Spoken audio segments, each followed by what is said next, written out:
హైదరాబాద్ లాంటి మహానగరాల్లో ఆకాశ హార్మ్యాలు 50 అంతస్తులు, 60 అంతస్తులు లాంటి బిల్డింగుల్లో కొన్ని కోట్లు ఖర్చు పెట్టి ఫ్లాట్ కొనాలనుకుంటున్నారు గదా!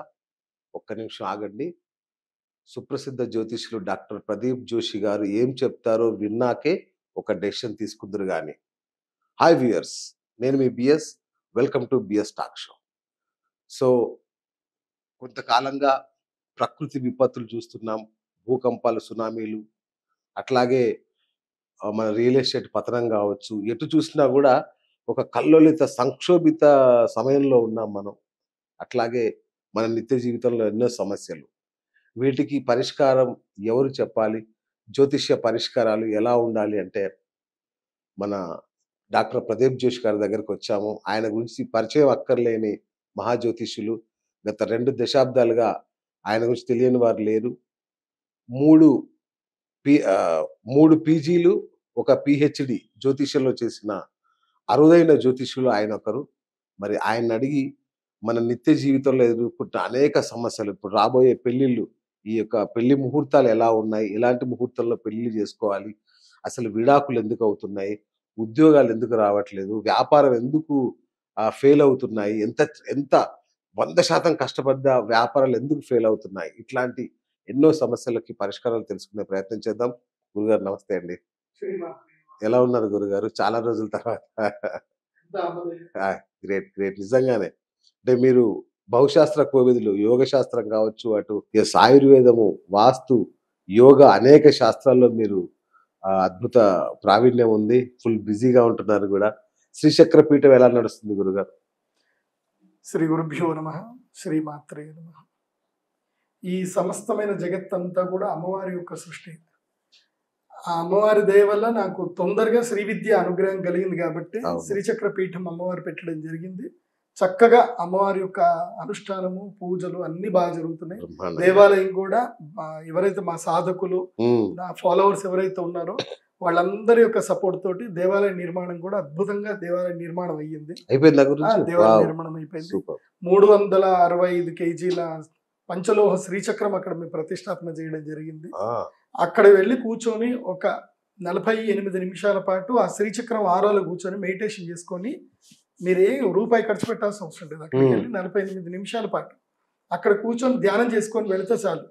మీ ఆరా అంతా కూడా ప్యూర్ అయిపోతుంది. హ్మ్. మీకు రాబోయే విపత్తులు ఏమున్నా సరే అవి అక్కడిదక్కడనే ఆగిపోతాయి. అంటే మీ యొక్క టైం ప్యాటర్న్ మొత్తం మారిపోతుంది. అవునా? ఇప్పుడు సపోజ్ వావ్! భవిష్యత్తులో ఏదో ఒకటి నెగటివ్ జరగాలి. అవును. మీరు ఆ 48 నిమిషాలు మీరు అక్కడ కూర్చుంటే 48 నిమిషాల్లో మీ యొక్క ఆరా ప్యాటర్న్ మొత్తం మారిపోతుంది.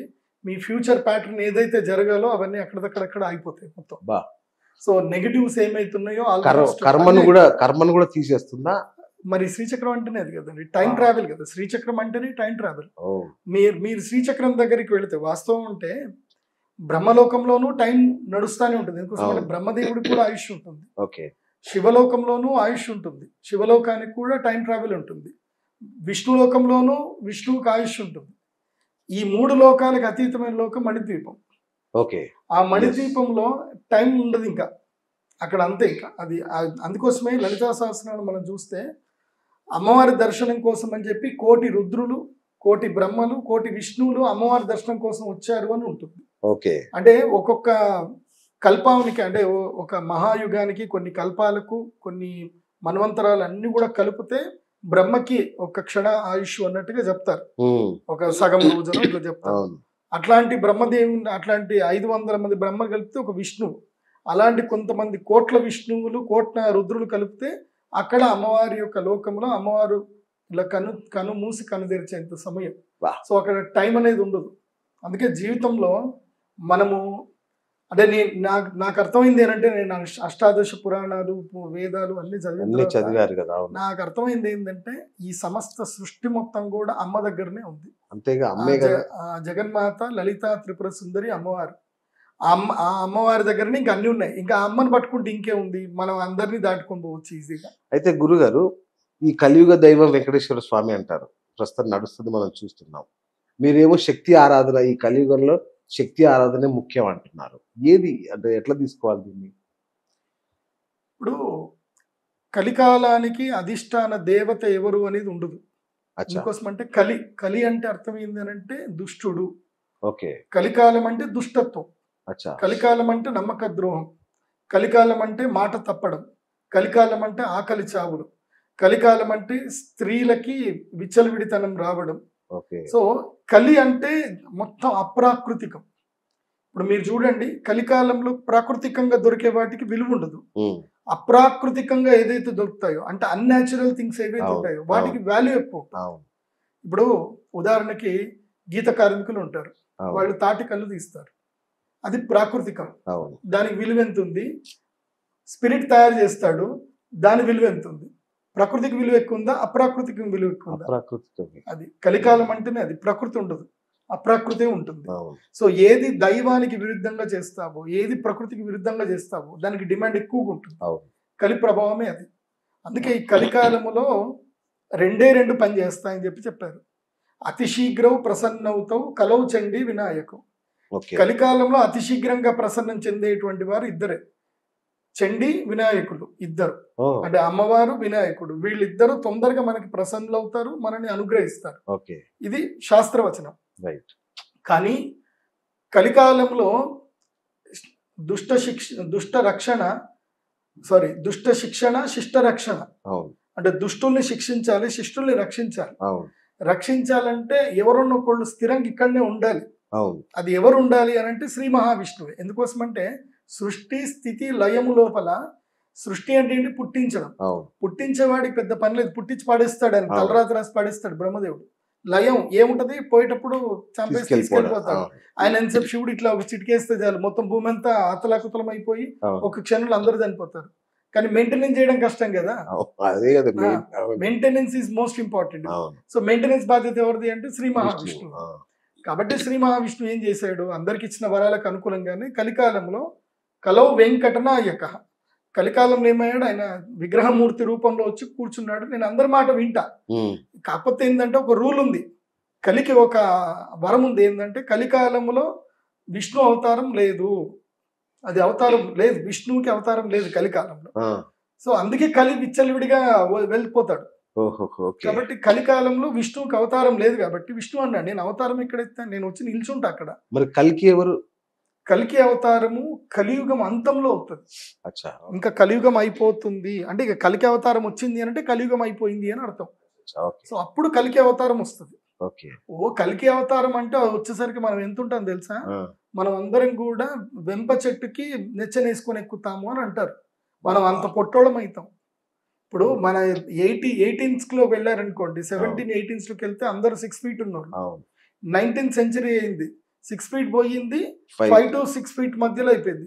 ఇప్పుడు అది పోయింది, ఇప్పుడు 4 to 5 feet మధ్యలో అవుతున్నారు జనాలు. ఇప్పుడు ఎవరు పెద్దగా హైట్ లేరు. హైట్ ఉన్న అబ్బాయిలకి పిల్లలు దొరుకుతలేరు, అమ్మాయిలకి అబ్బాయిలు దొరుకుతలేరు. ఇప్పుడు చూస్తుండే ఇప్పుడు అందరూ 5 to 6. ఇప్పుడు ఈ తర్వాత ఈ 2020-21 అంతా ఇదే నడుస్తుంది. అంటే ఇప్పుడు 2000 ఇయర్ నడుస్తుంది కదా, 2100 ఇయర్ వరకు ఇదే హైట్ నడుస్తుంది. ఓ 2 centuries, ఆ 2 centuries లో మళ్ళీ హైట్ తగ్గుతూ ఉంటారు.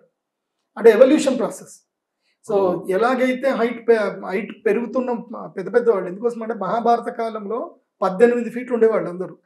సో అప్పటి నుంచి ఎవల్యూషన్ ప్రాసెస్ లో తగ్గుతూ వచ్చారు. కలికాలం కలి పుట్టే సమయానికి అంటే కలికి భగవానుడు వచ్చే సమయానికి మనం అందరం కూడా పొట్టోలు ఉంటాం, ఇంత ఉంటాం. ఓన్లీ 1 feet కింద అట్లా ఉంటారు మనుషులందరూ కూడా. రోగాలు పీడలు వచ్చి మనుషులు ఒకళ్ళొకళ్ళు కొట్టుకొని చచ్చిపోయి భయంకరంగా బతుకుతూ భూమి ఇంకొక 200 సంవత్సరాల తర్వాత మనుషులు భూమి లోపల బతుకుతారు, భూమి బయట బతుకరు. అది బాగా గుర్తుపెట్టుకోండి, భవిష్య పురాణంలో ఉంది. ఇంకా ఈ 100 సంవత్సరాలు దాటితే 2045-47కి అష్టగ్రహ కూటమి ఏర్పడుతుంది. అష్టగ్రహ కూటమి అది సమ్ ఆఫ్ సెంచరీస్కి ఒకసారి వస్తుంది. అది ఎంత వేల సంవత్సరాలు లక్షల సంవత్సరాలు. షష్టగ్రహ కూటమికి చచ్చిపోయాం, అయిపోయింది. షష్టగ్రహ కూటమిలో ఒక గ్రహం బయటకు వచ్చింది కాబట్టి అది షష్టగ్రహ కూటమి. ఇప్పుడు అష్టగ్రహ కూటమి వస్తుంది. గ్రహాలన్నీ కూడా వృషభ రాశిలో ఉంటాయి. గ్రహాలన్నీ వృషభ రాశిలో ఉంటాయి. ఒక్క కేతు గ్రహం మాత్రము వృశ్చిక రాశిలో ఉంటాడు, అంతే. అది అష్టగ్రహ కూటమి ఏర్పడుతుంది. అది 2048 ఆ సమయానికి ఏర్పడుతుంది. అప్పుడు చూడాలి దారుణమైన పరిస్థితి ఉంటుంది. ఉమ్, అంటే నేను ప్రజలందరికీ చెప్పేది ఏంటంటే, కరోనా వచ్చినప్పుడు అందరూ చూశారు కదా, అవును, ఇక హ్యాపీగా బతకండి, అందరూ presence లో బతకండి, సంతోషంగా బతకండి, అది అది నేర్చుకోండి. అది. జన్ థియరీ అని ఒకటి అంటారు. భవిష్యత్తు గురించి, రేపటి గురించి ఆలోచించి, గతం గురించి ఆలోచించకు, భవిష్యత్తు గురించి ఆలోచించకు. ఇప్పుడున్న ప్రజెంట్ ఎంజాయ్ చేయి. అది నువ్వు ఎవరితోటి ఉంటున్నావు వాళ్ళతో సంతోషంగా ఉండు, వాళ్ళని సంతోషంగా ఉంచు, ఉంచు. అంతే. ఎందుకోసం అంటే నేను జ్యోతిష్ శాస్త్రం ప్రాక్టీస్ చేయడం ఏంటంటే 2009 నుంచి ప్రాక్టీస్ స్టార్ట్ చేశాను. ప్రాక్టీస్ స్టార్ట్ చేసినప్పుడు నేను అప్పుడు అందరి జాతకాలు చూస్తున్నప్పుడు నాకు 2020కి అందరివి కట్ ఆఫ్ కనిపిస్తూ ఉంటాయి. ఆయ్. అంటే 2020లో వీళ్ళు కట్ ఆఫ్ అవుతారు అని కనిపిస్తూ ఉండే. ఆ, ఎందుకు ఇట్లా కనిపిస్తుంది అబ్బా అని చెప్పి నేను రీసెర్చ్ అప్పుడే చేశాను. అప్పుడు చేస్తే 2020లో షష్టగ్రహ కూటమి రాబోతుంది, 2019 డిసెంబర్లో షష్టగ్రహ కూటమి రాబోతుంది, అంటే ఇదేదో గొప్పదే జరగబోతుంది, మనుషులందరూ చనిపోతారు కానీ దేని కారణంగా చనిపోతారో అతను తెలీదు అని అనుకున్నా. కరెక్ట్గా 2020 కోవిడ్ వచ్చింది, చాలా మంది చనిపోయారు. ఇంతమంది అండి అసలు. చనిపోయారు. అట్లాగే 2042, 44, 48 ఈ టైం లోపల మళ్ళీ అష్టగ్రహ కూటమి ఏర్పడుతుంది. ఆ అష్టగ్రహ కూటమి ఏర్పడితే మళ్ళీ మాస్, ఇలాంటి కానీ విలయం. ఈసారి మాస్ మాత్రం నాకు తెలిసి న్యూక్లియర్ వార్ ద్వారానే ఉంటుంది. అవునా? ఉమ్. తప్పదా? న్యూక్లియర్ వార్ ఇక తప్పదు. వస్తుంది. ఎందుకోసం అంటే ఏదైనా పెరుగుట విరుగుట కొరకే విరుగుట అంటారు. కొరకే. ఓకే. ఇప్పుడు ఎన్ని న్యూక్లియర్ వెపన్స్, ఇప్పుడు ఒకటి గుర్తుపెట్టుకోండి, మనం ఏదైనా ఒక కర్మను రిలీజ్ చేసాము అంటే ఆ కర్మ ఫలితాన్ని కూడా మనం అనుభవించాల్సిందే. అంతేగా. సో ఇప్పుడు ఒక కర్మ చేస్తున్నారు అంటే ఈ న్యూక్లియర్ వెపన్స్ తయారు చేయడం అనేది కర్మ చేస్తున్నారు. ఉమ్, హిట్లర్ లాంటి మళ్ళీ పుట్టడం నమ్మకం ఏంది? ఇప్పుడు హిట్లర్ ఎంతమందిని చంపాడు, ఎన్ని కోట్ల మందిని చంపాడు ఆయన. అవును. హిట్లర్ ఈ విషయం తెలుసా, హిట్లర్ చంపింది కూడా మొత్తం ఈ విశ్వావసనామ సంవత్సరమే. ఆ, ఆయన చంపొచ్చింది కూడా ఈ ప్లవనామ సంవత్సరం, విశ్వావసనామ సంవత్సరం. అట్లాగే ఆ టైంలోనే వీళ్ళందరూ చనిపోవడం జరిగింది. సో అట్లాగే ఓకే. ఇప్పుడు కూడా భవిష్యత్తులో వస్తాడు, ఒకడు పుడతాడు. నేను ఆల్రెడీ చెప్పా, 2019 అప్పుడే చెప్పా, ఈ టైంలోనే లోక కంటకుడు పుడతాడు అని చెప్పా. కరెక్ట్గా 2048కి వాడికి 28 ఏళ్ళు వస్తాయి. ఉమ్, వాడు కూడా అక్కడ ఏ పదవిలోకి ఎక్కుతాడు, వాడు స్టార్ట్ చేస్తాడు న్యూక్లియర్. అవును, అంతేగా. సో న్యూక్లియర్ అనేది వారైతే జరుగుతుంది, కాకపోతే ఇప్పుడు జరగదు. కాబట్టి ఇప్పుడున్న వాళ్ళు ఎవరైతే 90s లో పుట్టిన వాళ్ళు ఎవరైతే ఉన్నారో లైఫ్ ని ఎంజాయ్ చేయండి. అది 80s 90s లో పుట్టిన వాళ్ళు హ్యాపీగా లైఫ్ ని ఎంజాయ్ చేయండి. ఇక కొత్త పుట్టిన పిల్లలు అయితే ఇంకా లైఫ్ ఎంజాయ్ చేయండి. ఫుల్ పెద్దగా థింక్ చేయకండి, ఓ మేము మా పై తరాలు కూడబెట్టాలి, బతుకుతారు, ముందు పై తరాలకి తరాలు కూడబెట్టాలి. కూడబెట్టాలి, ఇవన్నీ పెద్దగా ఆలోచించకండి. ఆ, ఒకవేళ మీ భవిష్యత్ తరాలకు మీరు ఏమైనా ఇవ్వాలి అనుకుంటే భూమి కొనిపెట్టి ఇవ్వండి. అంతే. భూమి కొనిపెట్టి ఇవ్వండి, అది కూడా వెస్ట్రన్ ఘాట్స్ లో కొనిపెట్టి ఇవ్వండి. అది కూడా చెప్తున్నా. ఎందుకోసం అంటే నేను చదివిన భవిష్య పురాణం, నేను ఇప్పటిదాకా ఎక్కడన్నా అది రాంగ్ జరగలేదు. ఓకే. నేను ఎక్కడ కొనుక్కోమంటే అక్కడ కొనుక్కోండి, వెస్ట్రన్ ఘాట్స్ లో కొనుక్కోండి. ఎందుకోసం అంటే ఇక్కడెక్కడైనా కరువు వస్తుంది కానీ నీళ్ళకి, వెస్ట్రన్ ఘాట్స్ లో కరువు రాదు. అచ్చా. ఎందుకు చెప్తాను తెలుసా అంటే అది ఒక్కటే పరశురామ క్షేత్రం. ఓకే. అదొక్కటి పరశురాముల వారు ఆయన అక్కడనే కూర్చుంటాడు. పరశురాముల వారు చిరంజీవి. ఓకే. ఎవరు? పరశురాముడు చిరంజీవి. ఓ, అలాగే ఆంజనేయ స్వామి కూడా చిరంజీవి. ఓకే.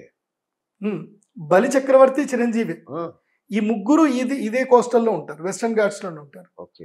బలి చక్రవర్తి కానీ పరశురాముల వారు కానీ వెస్ట్రన్ ఘాట్స్ లోనే ఉంటారు. ఆంజనేయ స్వామి కూడా వెస్ట్రన్ ఘాట్స్ లో, ఆయన కూడా హిమాలయాల్లోనే ఉంటాడు. సో ఈ వెస్ట్రన్ ఘాట్స్ ఏదైతే ఉందో వెస్ట్రన్ ఘాట్స్ లోనే మీరు ఉండండి. సో ఆంజనేయ స్వామి కూడా అనుగ్రహిస్తాడు. కాబట్టి సప్త చిరంజీవులు ఎక్కడ ఉంటారో మనం అక్కడ ఉంటే ఓకే. మనం సేఫ్గా ఉంటాం. ఎందుకోసం అంటే అక్కడ కలి రాడు. అందుకే భూమి కొని పెట్టుకోండి. ప్రతి ఒక్క ఓకే. కుటుంబము, ఇప్పుడు మీరు ఇంట్రడక్షన్ ఉన్నారు, ఆకాశ హర్మియాలు కొనుక్కునేటువంటి వారు అన్నారు. ఒక్కటి చెప్తున్నాను, ఎక్కడైతే ఒకే దగ్గర 100 మంది జనాలు ఒకే దగ్గర ఉంటారు, 100 కుటుంబాలు ఇప్పుడు మేము మై హోమ్ అవతార్ చూసాము, తర్వాత అటు వేరే ప్రెస్టీజ్ చూసాము, ఇప్పుడు రాజపుష్ప చూస్తున్నాము, 1000 మంది ఒకే దగ్గర అందరు ఉంటున్నారు. అవును. ఇప్పుడు అది ఏమవుతుందంటే ఒక్కటి గుర్తుపెట్టుకోండి, శాస్త్రములో వాస్తు శాస్త్రం ఒకటి చెప్తుంది, సామూహిక నివాసం అనేది యోగ్యమైనది కాదు అని చెప్తుంది వాస్తు. అవునా? అంటే ఒక కుటుంబానికి సంబంధించిన వాళ్ళు కలిసిమెలిసి ఒక ఇంట్లో ఉంటే అక్కడి వరకు ఓకే, ఆ, కానీ 10 కుటుంబాలు కలిసి ఒకే దగ్గర ఉండడం అనేది కరెక్ట్ కాదు. అలాంటిది 1000 కుటుంబాలు. వాస్తు శాస్త్రం అదే చెప్తుంది. అందుకోసం వాస్తు శాస్త్రము అప్పటికి అంత టెక్నాలజీ లేకనా, అపార్ట్మెంట్ టెక్నాలజీ లేకనా, టెక్నాలజీ ఉంది అప్పుడు కూడా. కాకపోతే వాళ్ళు అక్కడ అది అలా ఉండకూడదు అనడానికి వాళ్ళు దాన్ని రిస్ట్రిక్ట్ చేసేసారు. ఓకే. ఎందుకోసం అంటే అంటు వ్యాధులు ఎక్కువగా వస్తాయి. ఓకే. ఇప్పుడు మీరు అంతా ఇప్పుడు కరోనా టైంలో మనకి తెలిసింది ఏంది, తుమ్మితే కూడా చచ్చిపోతాము అని తెలిసింది. అంటే మనం ముక్కుని కాపాడుకోవాలి. కరోనా అప్పటిదాకా చాలా మందికి అవగాహన లేదు. సో ముక్కుకి బట్ట కట్టుకోవాలి. ఎందుకోసం అంటే నీ పక్కన ఉండేటోడు తుమ్మినా కానీ నువ్వు పోతావు అని అర్థం. ఇప్పుడు ఏంది, కోవిడ్ అయిపోయింది, పక్క వాళ్ళు తుమ్ముతున్నారు, తుమ్ముతున్నారు. వైరల్ ఫీవర్స్ ఎందుకు వస్తాయంటే దీనికే వస్తాయి. సో ఇట్లా అందరూ కలిసి ఉండడము. తర్వాత ఇంకోటి ఏంటంటే ఈ ఐరన్ స్ట్రక్చర్ లో ఉంటున్నాం మనం. వాస్తవంగా ఐరన్ అప్పట్లో లేదా అంటే ఉంది. ఇప్పుడు మీరు వెళ్ళి అశోక స్తంభం చూడండి, అది ఇప్పటికీ తుక్కుబట్ట. అంటే మన దగ్గర టెక్నాలజీ లేదా అంటే ఉంది. వాస్తు శాస్త్రంలో టెక్నాలజీ ఉంది. కాకపోతే మన శరీరంలో కూడా ఐరన్ అయాన్స్ ఉంటాయి, మన శరీరంలో కూడా అయస్కాంతం ఉంటుంది. మనము ఈ ఐరన్ గోడల మధ్యలో మనం ఉండకూడదు. ఉండడం వల్ల ఏమవుతుందంటే మన శరీరంలో ఉండేటువంటి సెల్స్ ఏవైతే ఉన్నాయో అటామ్స్ ఫాస్ట్ గా మూవ్ అవుతాయి బికాస్ ఆఫ్ మ్యాగ్నెటిక్ ఫోర్స్. ఇప్పుడు మనం ఆల్రెడీ మ్యాగ్నెటిక్ దేనికి ఎక్కువ అట్రాక్ట్ అవుతుంది, ఐరన్ కే కదా. అంతేగా. సో మన మ్యాగ్నెటిక్ ఫీల్డ్ లో అదే ఐరన్ తోటి ఉన్నప్పుడు ఏమవుతుంది, మన బాడీలో కూడా ఐరన్స్ ఉంటాయి, మన బాడీలో కూడా ఇవి ఉంటాయి. సో దానిలో తోటి మనకి ఎక్కువగా మన మూమెంట్ ఎక్కువ జరుగుతుంది. మూమెంట్ ఎక్కువ జరగటం వల్ల మన అటామ్స్ ఎక్కువ మూమెంట్ జరగటం వల్ల ఏంటంటే మన శరీరం తొందరగా కృంగిపోతుంది, తొందరగా ముసలాళ్ళు అయిపోతారు, తొందరగా ఆయుష్ నష్టం అయిపోతుంది. ఇప్పుడు చూడండి, మీరు ఈ గేటెడ్ కమ్యూనిటీలో దగ్గరికి వెళ్ళి వాళ్ళకి ఒక 5 సంవత్సరాలను వాళ్ళని అడగండి, మీకు అప్పటికిప్పటికి హెల్త్ ఎలా ఉంది అని అంటే దే ఆర్ నాట్ ఫిట్. ప్రతి ఒక్కళ్ళు డైలీ మెడిసిన్ వేసుకోవాల్సిందే. అయితే డయాబెటీస్ వస్తుంది, లేకపోతే థైరాయిడ్ వస్తుంది, ఏదో ఒకటి వస్తుంది. సూర్యుని కూడా చూడరు వాళ్ళైతే. సూర్యుడు వెలుగు కూడా కొంతమంది ఇళ్లలో పడదు. లక్కీ కొంతమంది ఇళ్లలో పడుతుందేమో కానీ కొంతమంది ఇళ్లలో సూర్యుడు వెలుగు పడదు. తర్వాత దుమ్ము ధూళి దాని లోపల ఉన్న డస్ట్ ఎక్కడికి పోదు. అట్లాగే వాళ్ళు అక్కడే ఉంటారు. ప్లస్ నీళ్లు నేను చూస్తాను కదా, గేటెడ్ కమ్యూనిటీలో వాళ్ళకి అక్కడ నీళ్లు సరిపోవు. వాళ్ళు బయట ట్యాంకర్లు తిప్పించుకొని వేస్తారు. అవి ఎక్కడ భూమి పొరల్లో 500 ఫీట్లు 800 ఫీట్లు 2000 ఫీట్ల లోపల నీళ్ళు అవి అసలు మన ఒంటి మీద పడితే మన స్కిన్ పాడైపోతుంది. అందుకే స్కిన్ ఎలర్జీస్, అందరికీ స్కిన్ ఎలర్జీస్, వెంట్రుకలు ఊడిపోవడము. నేనేం చెప్తా అంటే లైఫ్ అనేది లేని చోట మీరు ఎందుకు లీవ్ చేస్తారు? లైఫ్ అనేది లేదు. అది కాకుండా ఇది డక్కన్ ప్రాంతము. హైదరాబాద్ ఇప్పటి వరకు భూకంపం రాలే, కానీ ఒక్కసారి మాత్రం భూకంపం వస్తుంది. అది కూడా 2042లో కన్ఫామ్ గా వస్తుంది భూకంపము. వస్తే మాత్రం ఈ ఇండిపెండెంట్ హౌస్ లో ఉన్నోడు మాత్రం బతుకుతాడు, పెద్ద పెద్ద దాంట్లో ఉన్నోడు మాత్రం పక్కా చేస్తాడు. కాబట్టి నేను సజెస్ట్ చేసేది ఏంటంటే don't buy high rise apartment. అంటే మీరు వాస్తుపరంగా చెప్తున్నారా? ఇంకా లైఫ్ వాస్తు అంటే ఏంది? వస్తువు లక్షణం ఇదం వాస్తు. వాస్తు అంటే ఏంది? Life style. నువ్వు ఆనందంగా ఉండడానికి నువ్వు ఎలాంటి ఇల్లు కట్టుకోవాలని చెప్పడమే వాస్తు. దేనికి వాస్తు? మనం ఉండడానికి కదా వాస్తు. అంతే కదా. అవును. ఇప్పుడు ఒక మనిషిని మనం చూసాము, ఆ మనిషి ఎలా ఉండాలి అలా ఉండకపోతే పెద్దగా మనకే శాస్త్రం తెలియకుండా పర్లేదు. మనం కొంతమందిని చూస్తారే వీడికి అంగవైకల్యం ఉందిరా అని టెక్కని చెప్పేస్తాం. ఎందుకోసం అంటే అది న్యాచురల్ కాబట్టి, మనకు ఆల్రెడీ జ్ఞానం ఉంది కాబట్టి. సో అలాంటి ఇళ్లలో ఉండకూడదు అనేది వాస్తు శాస్త్రం చెప్తుంది. వాస్తు అంటే ఏంటంటే లైఫ్. ఎక్కడైతే పంచభూతాలు సమానంగా ఉంటాయో, పంచభూతాలు మనిషికి అనుకూలంగా ఉంటాయో అది వాస్తు. అంటే మంచి నీళ్లు ఉండాలి, మంచి గాలి ఉండాలి, సూర్య రశ్మి ఉండాలి. అగ్ని అంటే సూర్య రశ్మి ఉండాలి. తర్వాత శబ్దం ఉండకూడదు, విపరీతమైన సౌండ్ పొల్యూషన్ ఉండకూడదు. అలాంటి ప్లేస్ లో మనం ఉండాలి. పంచభూతాలు ఇవి. కానీ గురూజీ, ఇప్పుడు మీరు అన్నది చేయాలంటే హైదరాబాద్ వదిలేసి పారిపోవాలి ఎక్కడికన్నా. ఫస్ట్ థింగ్, ఇక్కడ ఉంటూనే ప్రకృతిలో ఉండే అవకాశం ఏమైనా ఉందా? హైదరాబాద్ వదిలి పారిపోమని చెప్పను. ఇండిపెండెంట్ హౌస్ లో కట్టుకొని ఉండండి. Independent house is far better. కరెక్టే, కానీ కాస్ట్ పరంగా చూసుకుంటే సామాన్యులు భరించలేను. అసలు అపార్ట్మెంట్ లో కొనడమే కష్టం. నేను ఒకటి చెప్తున్నా అండి, ఫ్యూచర్ అంతా కూడా ఇంటర్నెట్. ఫ్యూచర్ అంతా ఇంటర్నెట్.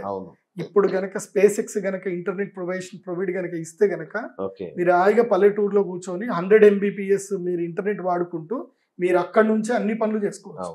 ఇప్పుడు మీరు నాతో ఇంటర్వ్యూ తీసుకోవాలన్నా మీరు ఎక్కడో పోయి వైజాగ్ సముద్ర తీరంలో హాయిగా మీ ఇంట్లో కూర్చొని మీరు అక్కడ నుంచి నాతో జూమ్ కాల్ కూడా చేయొచ్చు. సో ఫ్యూచర్ అంతా ఇంటర్నెట్. అవును. ఇప్పుడు ఎక్కడ ఇంటర్నెట్ ఉందో ఫ్యూచర్ అంతా ఇంటర్నెట్.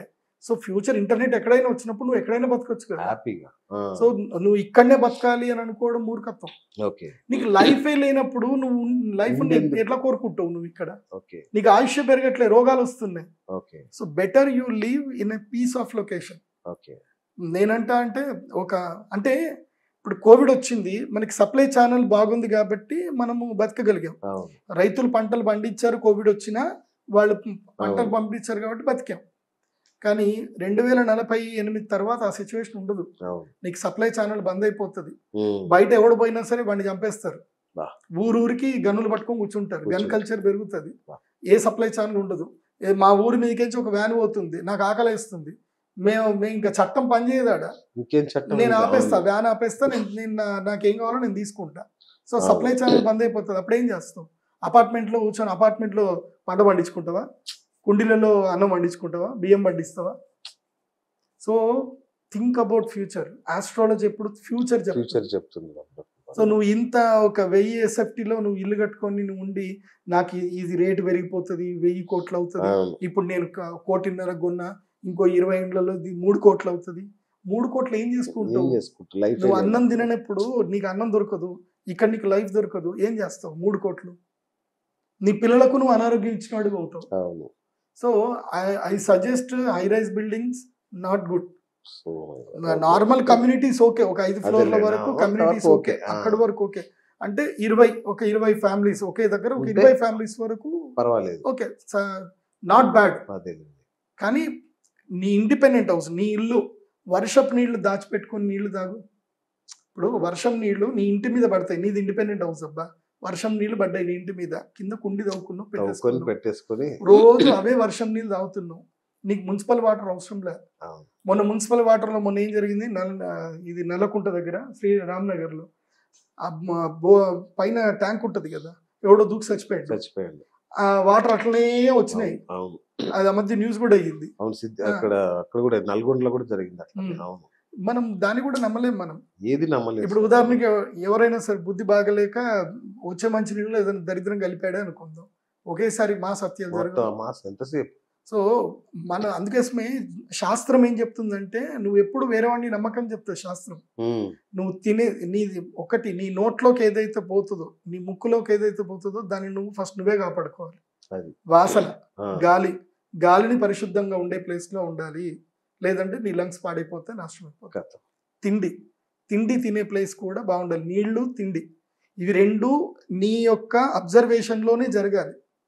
ఇప్పుడు చంద్రబాబు నాయుడు గారు కానీ, మోదీ గారు కానీ, ఇట్లాంటి హయ్యర్ స్థాయిలో ఉన్న వాళ్ళకి ఏంటంటే వాళ్ళ ఫుడ్ అంతా వాళ్ళ అబ్జర్వేషన్ లోనే జరుగుతుంది.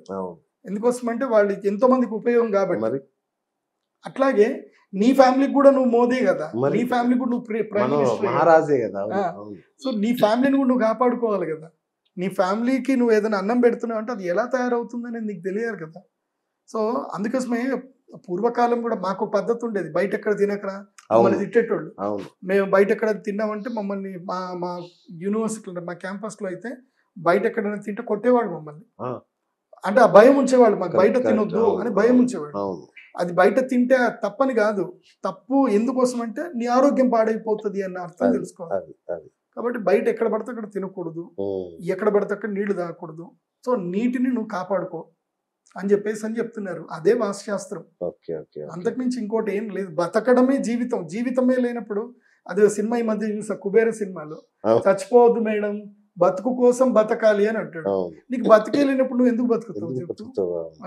బతుకు కోసం బతకాలి అని అంటే, బతుకంటే ఏంది? ద లైఫ్ స్టైల్ కదా. లైఫ్ నువ్వు సంతోషంగా ఉండగలుగుతున్నావు, నీ కోసం 10 మంది ఉన్నారు అంటే అదే నీకు జీవితం. బతికే లేనప్పుడు నువ్వు ఎందుకు బతుకుతావు? అదే.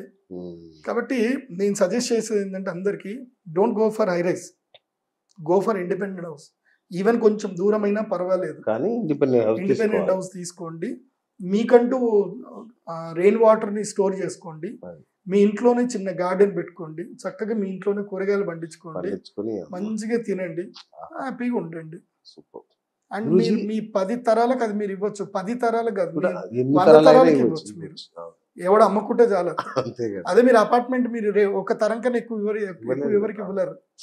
వేస్ట్ అది 40 ఏళ్ళే కానీ పాడైపోద్ది అప్పటికే అది. అప్పుడే రస్ట్ పట్టిపోతుంది, స్టార్ట్ అయిపోతుంది. ఇప్పుడు 20 ఏళ్ళకే నాశనం అయిపోతుంది. 20 ఏళ్ళు కూడా ఉండట్లే లైఫ్ అపార్ట్మెంట్స్. అది డిపెండ్స్ ఆన్ బిల్డర్. కరెక్ట్.